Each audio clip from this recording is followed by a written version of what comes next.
getting ready to set off. Whitby, here we come.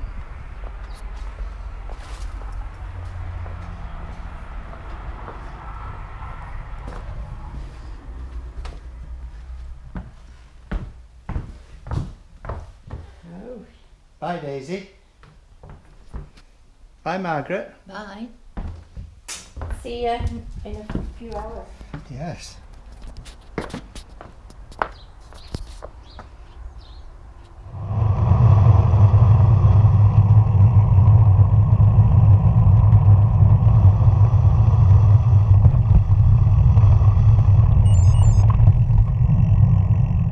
Foolishly, I let Garmin choose the way out of York, so we got the scenic route rather than the quickest route. Lesson for the future here: if you want to avoid all these paths and avoid all the pedestrians, put in a little bit more detail into the planning.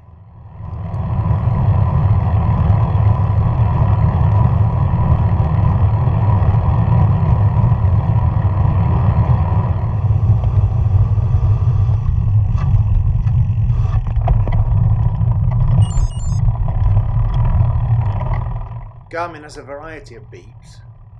That one was telling me it's time to turn.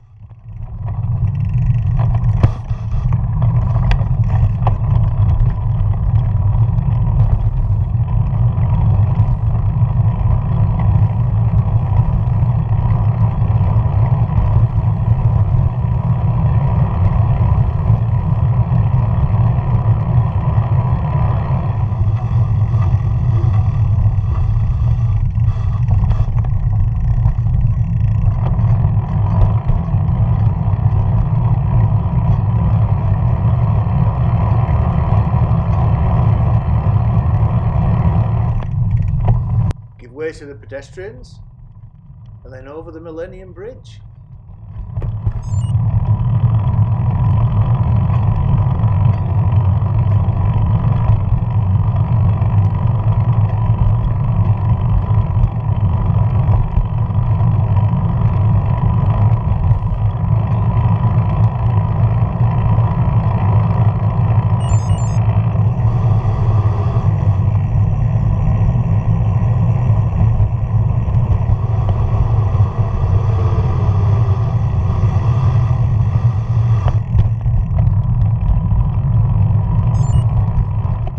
Turn warning 1.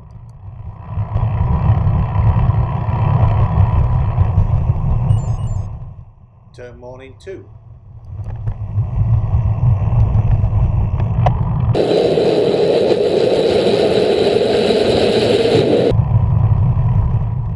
Normally when you overtake another cyclist or meet another cyclist, you say good morning or hello or a cheery wave or some other such greeting.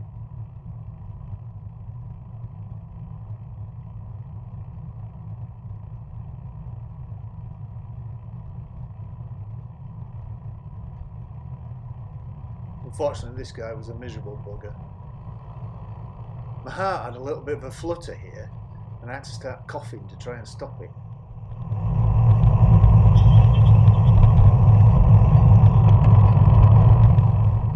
I wasn't going to let Garmin use that to set my training zones, otherwise I'd have been killing myself every time I went out to ride.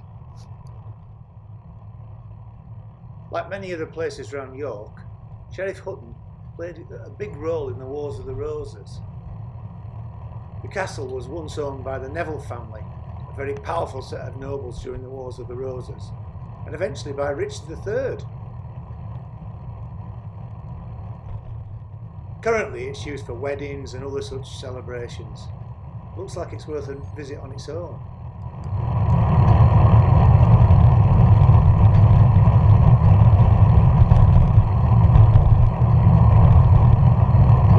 Just come up this hill at Bulmer. Nearly fell off. I'm in a biscuit stop now. The GoPro battery is almost dead, which is something I hadn't bargained for. So won't be using that as much.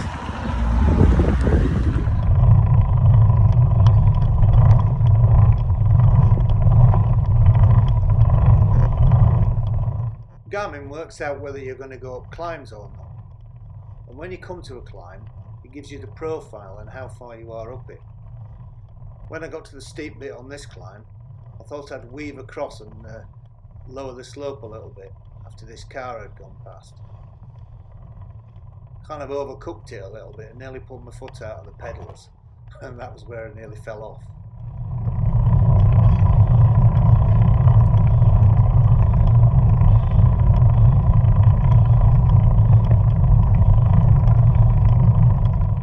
And here's another couple of Garmin's beeps coming up.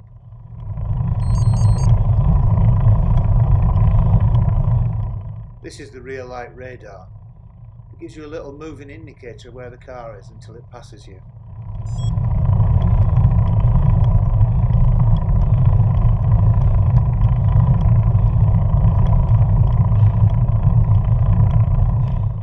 This is the profile for the ride. At the moment, we're in the first few hills on the left there. So you can imagine, having strolled up that one, I wasn't really looking forward to the other ones on the right hand side, those huge peaks.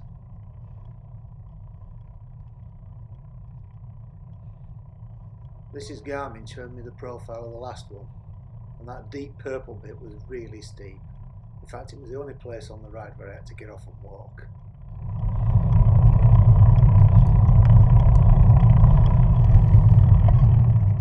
I was glad to see this bench.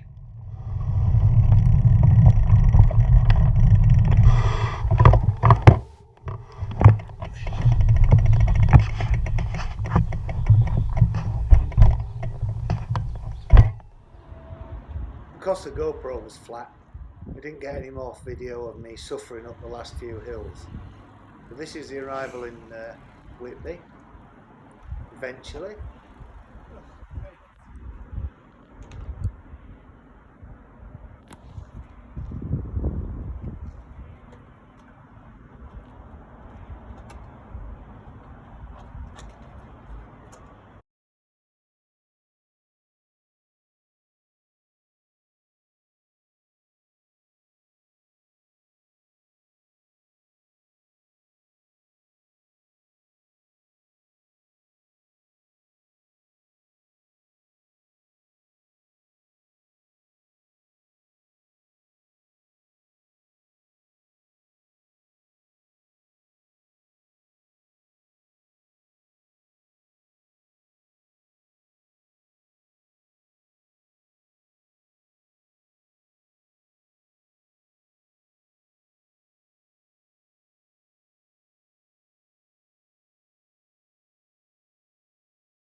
Nearly got wet feet.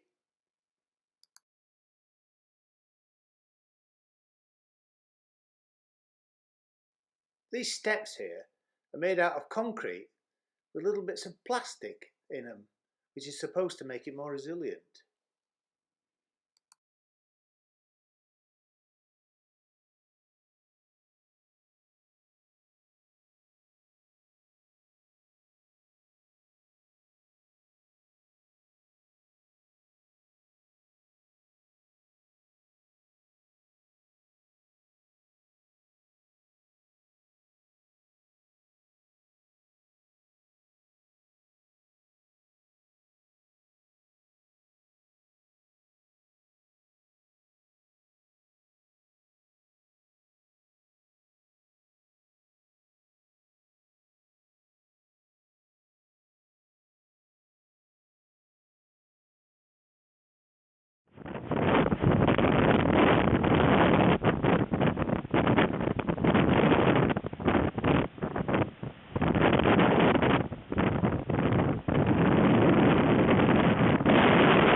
I'd got a slow puncture on the way over.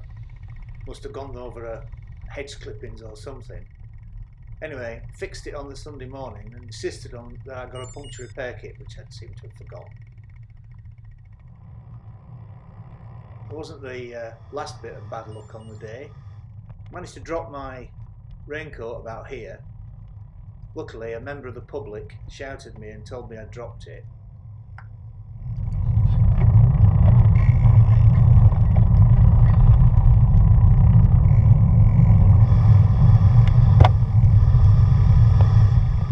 Then when I was putting it on, I lost my wrist-mounted mirror.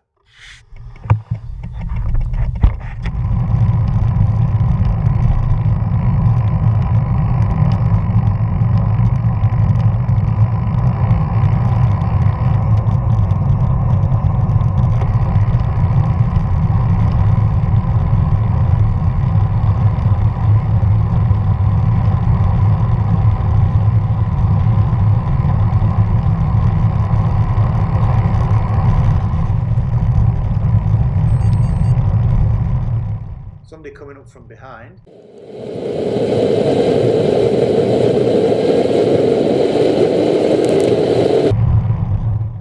Turned out to be a couple of cyclists. So the radar detects them as well.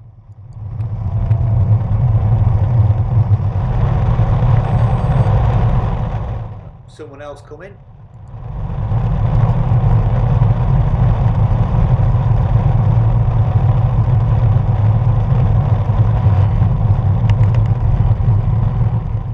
Taking their time.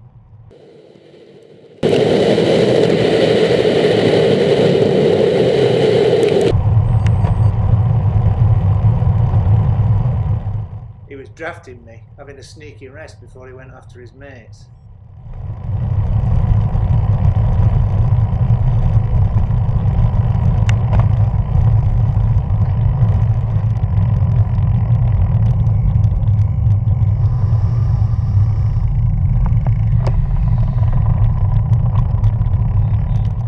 Entering into Castle Howard, which is where they filmed Brideshead Revisited. I don't know why, but I always think about returning to Mandalay, which is a completely different book altogether. These obelisks don't seem to signify anything.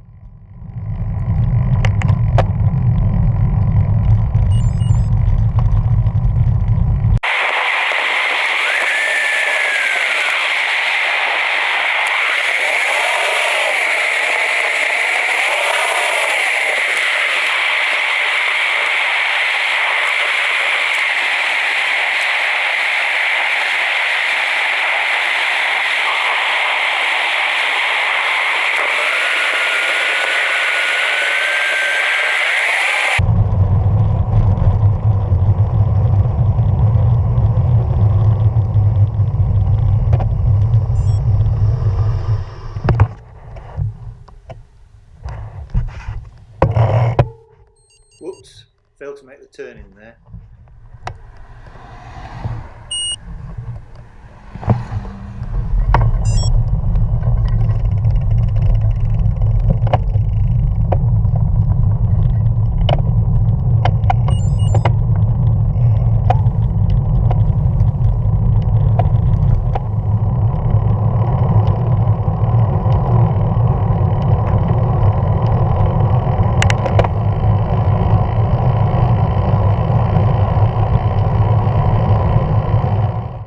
I've never ever seen anything like this before. Somehow I managed to pick up a screw in the tyre. It's a good job I got myself a puncture repair kit, otherwise I'd have been ringing up for a lift.